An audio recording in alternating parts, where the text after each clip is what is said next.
কষ্ট করে হলো একবার শুনুন, জীবনে কত মেয়ের সতীত্ব নষ্ট করেছেন, তবেও সতীত্ব মেয়ে খোঁজেন। কত ছেলের সাথে সময় কাটিয়েছেন, তবুও চান আপনার স্বামী আপনাকে সময় দেখ।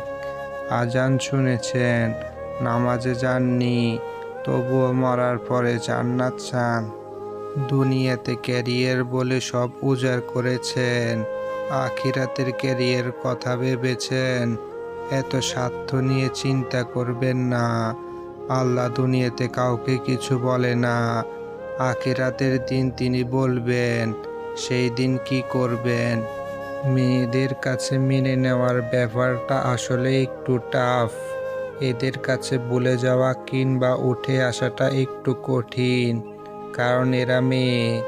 এরা চাইলে বিকালবেলা কাউকে ফোন দিয়ে বলতে পারে না, দোস্ত আমার মন খারাপ, ভালো নেই, চল হাঁটতে যাই, ঘুরতে যাই। কিংবা পারে না রাতে গ্রুপ করে আড্ডা দিতে, লেট করে বাড়িতে ফিরতে। এদের কান্না করার মতো জায়গা নেই মন হালকা করার জন্য। এরা চাইলেই পাহাড়ের কাছে যেয়ে বসে থাকতে পারে না। একা হয়ে যাওয়ার পর এদেরকে একাই উঠে আসতে হয়, একাই ফাইট করতে হয়, যার কারণে পরবর্তীতে এরা কঠিন হয় অনেক বেশি। দ্বিতীয়বার কাউকে সহজে বিশ্বাস করতে পারে না, জায়গা দিতে পারে না। এদেরকে দ্বিতীয়বার ভাঙার মতো সামর্থ্য কারো থাকে না। সফলতার 10টি সূত্র। নাম্বার 1, যত দ্রুত সম্ভব শুরু করুন। নাম্বার 2, প্রতিদিন নিজের সেরাটা দিন। নাম্বার 3, নিজেই নিজের বস হন।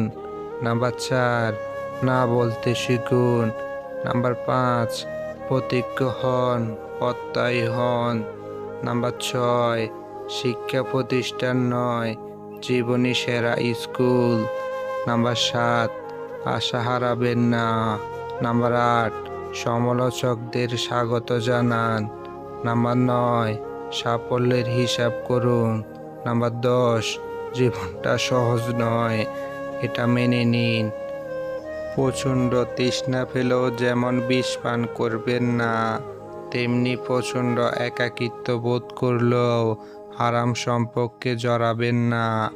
বোকা মহিলা স্বামীকে গোলাম বানিয়ে নিজে হয় গোলামের স্ত্রী, আর বুদ্ধিমতী মহিলারা স্বামীকে রাজা বানিয়ে নিজে হয় রাজরানী। একজন পুরুষের জীবনে অনেক উপরে উঠতে পারে 2টি মানুষের কারণে। নাম্বার 1, মায়ের দোয়া। নাম্বার 2, আদর্শবান স্ত্রীর সহযোগিতায়। বাবার অর্থ সম্পদ নয়, বাবা নামক বট গাছটা বেঁচে থাকাটাই গুরুত্বপূর্ণ। হাল ছেড়ে দিও না, মনে রেখো কাজটা যদি সহজ হতো তাহলে সবাই করত। পুরুষ যদি কালো মেয়েকে ভালোবাসতো তাহলে নারী কখনো রূপচর্চা করতো না।